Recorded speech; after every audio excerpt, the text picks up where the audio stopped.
So the 2020 US Democratic primaries have a new Canadian angle, and it's in a pretty unexpected place. It revolves around Pete Buttigieg and the grocery chain Loblaws, one of Canada's largest grocery chains. And the basic story is that when Pete Buttigieg worked at McKinsey, one of the world's biggest consulting firms, he did a variety of projects. But perhaps his most consistent project, the one he spent the most time on, revolved around working on pricing at Loblaws, again, one of Canada's largest grocery chains. He says it was quote unquote boring work, very routine work to help a company save money, help a company become more profitable and streamlined. And he did a whole bunch of spreadsheet work and price analysis work. And he plays it off as this sort of, ho-hum thing. So much of the attention was on potential work in dangerous countries and other controversial projects. And Pete Buttigieg says, well, actually, at the end of the day, the biggest thing I did was become an expert on Canadian grocery pricing. But the story here is that Loblaws for a long time was involved in a price-fixing scandal around bread. That Loblaws engaged in systemic price fixing to raise the price of bread in its stores, costing Canadians millions upon millions upon millions. Now, Loblaws sort of, got out in front of this and offered, $150 million Canadian in terms of, gift cards to everyone who wanted to sign up for it. So you have to wonder if they're willing to give away $150 million in free groceries, how much did they actually make off this price fixing scandal? I assume that it means much, much more than that.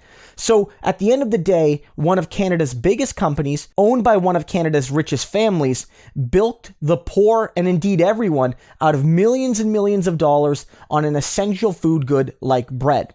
And here's the thing, we don't necessarily know what role Pete Buttigieg played in the bread price fixing scandal. A lot of the reporting suggests that this was a 14-year affair, which means that if you look at the timelines, it could indicate that it started before Pete Buttigieg was at McKinsey and working with Loblaws, and maybe after he left.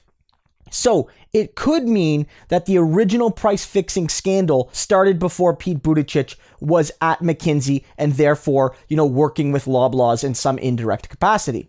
But it doesn't necessarily mean that Pete Buttigieg didn't play a role in helping maximize the effectiveness of any price fixing scandal, or help to justify it, or help to conceal it, or help to understand how to specify it in certain markets and in certain types of products. Now, I'm not suggesting that Pete Buttigieg 100% did that, but what I am suggesting is that by Pete Buttigieg's own admission, he became an expert on Canadian grocery pricing. He used specialized programming and specialized research sets to figure out the quote-unquote exquisite science of pricing goods at Loblaws.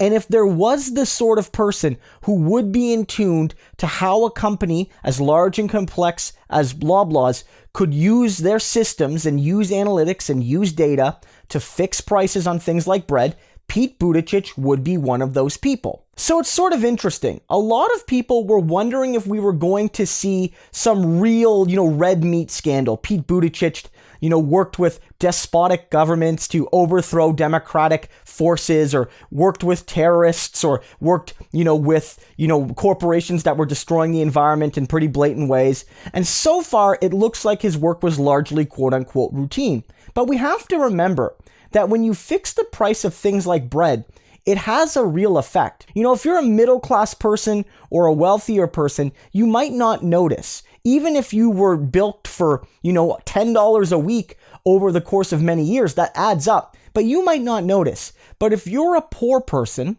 and the cost of something like bread goes up artificially, that's taking away from other necessities. When you can't get all of your necessities, then a $5 increase in your bread budget that is fake because the company is fixing prices of bread directly hurts you and your children.